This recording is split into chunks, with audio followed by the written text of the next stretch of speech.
500 to go. That's nothing. Absolutely niche. Hello, one and all, and welcome back to the Great Unknown Audio Show with me, your illustrious host, Maxim Jennings.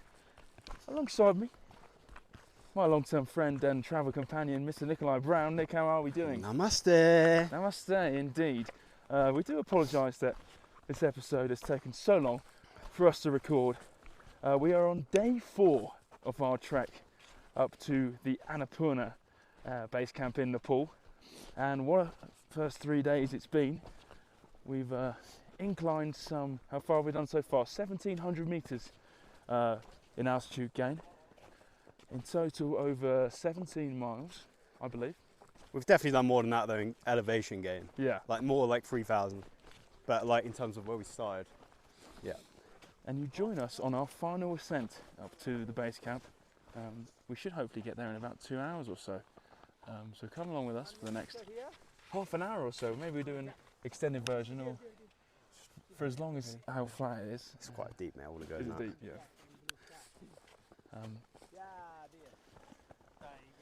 Yeah, like we were saying, it's very up and down. You want to pass? Oh, No, we're going it's that good, way. we're going that way. Yeah, Thank you. Want to take this? Oh, that's that's good. okay. Yeah, we're going up.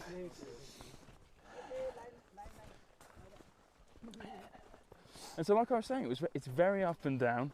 So that 1,700 or so meters that we've made in altitude gain really feels like double that, because the moment you think you've taken on a beast of uphill stairs, you have to go down again and then do it all over again. How fantastic is that? Reload the ting. But now we really are in the thick of it. We are in the snowy mountain part. Snow is all around us, which is absolutely fantastic. We just stopped off at the early base camp or so, if people don't want to go up to the main one. I had to unload. Nick had to fill up with water. But we're back on our feet again. We've got, in true British fashion, a speaker with us, playing some hardcore drum and bass. But we are also in our shorts. Temperature-wise, Nick, what were you saying? It's probably about 0. Yeah, we must be about 0, no lower. But, of course we're wearing shorts. Why wouldn't you wear shorts? If you're walking so much and trekking, you're bound to get hot. And I'd rather make my body hot rather than sweat too much and feel uncomfortable. You agree, Nick? Absolutely. Yeah. And in terms of nations of travellers, well, what have we seen so far? Seen the Malaysians. Yes. Seen the Chinese. Seen the Japs. Seen some Germans. Seen some English, of course. Of course. That's about it, really. Yeah.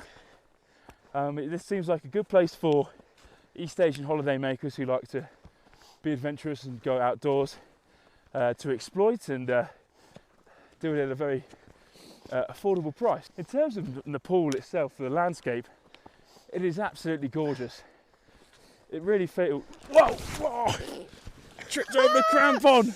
You absolute No! lad. Hold on, stay there. Stay there. I tripped over the Just take a crampon! look. Oh, There. God. Oh, Just take a look.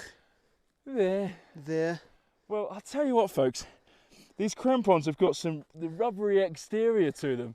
So that even though when they've got the rails on, I think the fact that I'm not really picking my feet up means that there is a possibility that I could trip over and fall flat on my face.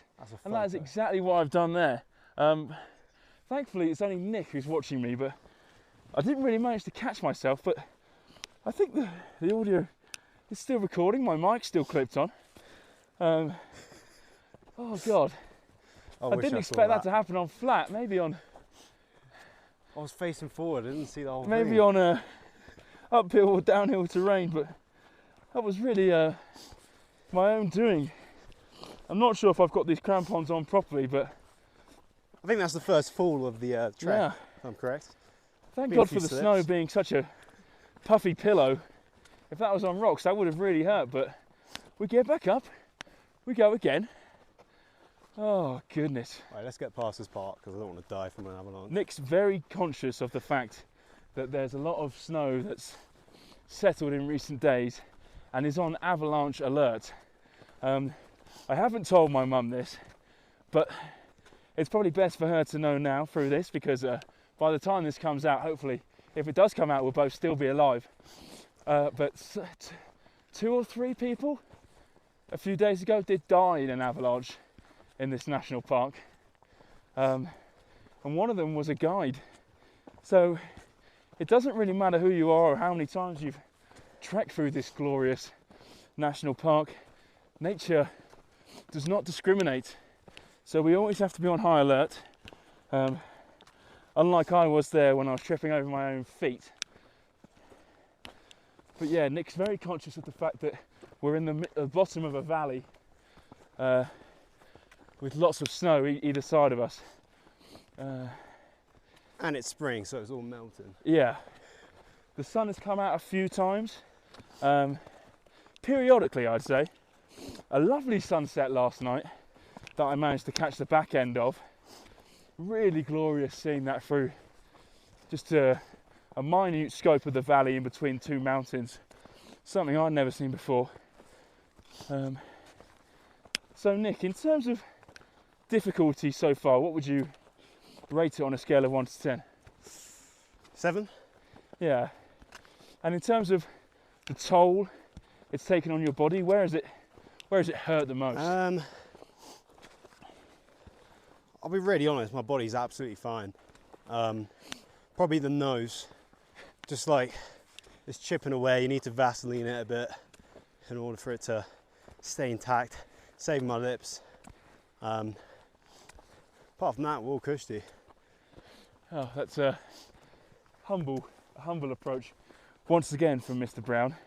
Really encouraging people that they're not going to feel any pain, and if they do, just fucking shake it off, why don't you? You'll be Get fine. on with it! Yeah, I'd say the steepness does have a big effect on your calves. If you don't stretch before and after you trek, it's going to be a lot tougher for you. And the only thing I would say is, don't go too fast. Take it at a pace where you feel like you could go for the whole duration. If you get a bit of energy from after stopping and having a bit of scran, don't let that play on your mind. Stick to the same pace. Take your time. The good thing about these extended treks is that you've got plenty of days to finish them if you plan accordingly, and that there's plenty of places to stop if you're struggling at any point. We've met a lot of people who this trek is their first, and we hope it's going to be their first of many, because it's absolutely beautiful. And I think the mental gain you get from doing something like this is very unique. I, for one, have not been doing enough exercise recently, and really needed these boosts in serotonin levels as I slip again.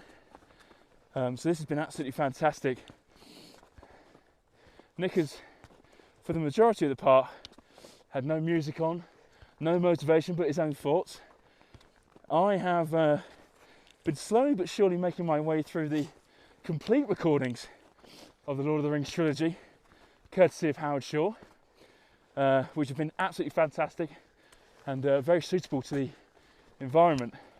I'm just listening to the environment. That's what I like about these treks. Yeah. You can just think things through, just listen to, I don't know, the birds, the monkeys, the wind, the snow on your feet. I wonder if you can hear that now, a bit of ASMR. You freaks. Hear that? Gorgeous. And in terms of accommodation, well, we've been staying in hotel/cabiny, not resorts, but villages, all of which have been relatively comfortable. Some with campfires, and then the higher you go, the less apparent they are. But I'd say the first one we stayed at in Chomrom had a really nice fire. So after we'd done 5 hours of hiking, we could then put all of our cold, wet clothes over the fire, let them dry out. It's one of the best feelings, getting around a fire when it's freezing cold, putting your feet up against it, putting your hands up against it, having a cup of tea, talking to some strangers you've never met before who are also after exactly the same thing, some warmth, and then getting your dal bat. Dal bat, the infamous Nepalese cuisine, which is a big bowl of rice, which you then top with a dal, so a lentil curry, which is quite watery at points, followed by some cabbage, kimchi if you're lucky, and a potatoey curry. But the best thing about the dal bat is, Nick? Oh, what, the energy, the steam it gives you. Yeah, it's oh, the best thing is you get seconds. I don't know, like all the other dishes you only get one, but with the seconds you can get thirds as well. If you're lucky. Yeah. It's also a fart machine. Hey. Hey guys. As some of you vegans may be aware, you fart more if you eat mostly plant-based stuff, and dal bat is all plant-based, and we've had it for the last 4 days running, and I cannot stop farting. Neither can Maxim. Like, it's relentless. Silent but deadly. Absolute stink bombs going off, which I'm sure many people are aware of as soon as we pass them. I would say in terms of pace, Nick and I have been doing pretty well compared to the majority of the other trekkers. We seem to be one of the first, or if not the first, people at the camp every day. So what does that tell you? Wear shorts. Get a move on. Don't stop too much, because if you stop too much, you sit down, your legs start to seize up, you get achy, you want to stop again. It builds that routine of stop, start, stop, start. You don't want to do that. You want to go at a slow, gradual pace you can maintain for the whole duration of your trek. Stop for lunch, obviously, and when you need water. But other than that, there's no need. You got to push on. Yeah. Plus, you feel more rewarded at the end of it if you didn't stop. Because when we arrive at the huts at 1 o'clock in the afternoon, we can just put our feet up. Don't have to worry about any more trekking for the day. More rest and recovery time. More time for dal bat. Yeah. Bat me up. Right. It's going to start getting a bit difficult now, so I'm going to put this on a pause, and then when we return, hopefully it will be a bit flatter for you. See you in a bit. Well folks, little did we know that we're actually pretty bloody close to base camp now. When we spoke to you last, we already climbed about 300 metres in elevation from our last stop, so now you're hearing us take our final steps on the ascent up to Annapurna Base Camp. Was there not the big sign over there that said Annapurna Base Camp? Yeah, what about it? Isn't that where it is? What, that sign? Yeah. I think I'd rather... This is higher, though. Don't deliberate with me, you fucking annoying little twat. It's been a hell of a journey. I have to say, it was in sight for quite a long period of time. Then, as soon as I saw it, my body just started giving up. My shoulders were getting very tense. The bag felt twice as heavy. And it seems to be that thing that when you can see the finish line, everything becomes 10 times harder. I'm sure Nick's going to disagree. He said it was a walk in the park. To be fair, the only downside of that last stretch was that my belt kept rubbing against my hip bone, or my hip, and I've got a bit of a rash there now. On your hip bone? Oh God. I've got a bit of a rash. That's the only downside. Yeah. Okay. Minor. We'll be back with you when we have sat down after having a warm shower with a nice cup of herbal tea. Is that right, Nick? Yeah. Okay. See you then. It really felt... Whoa!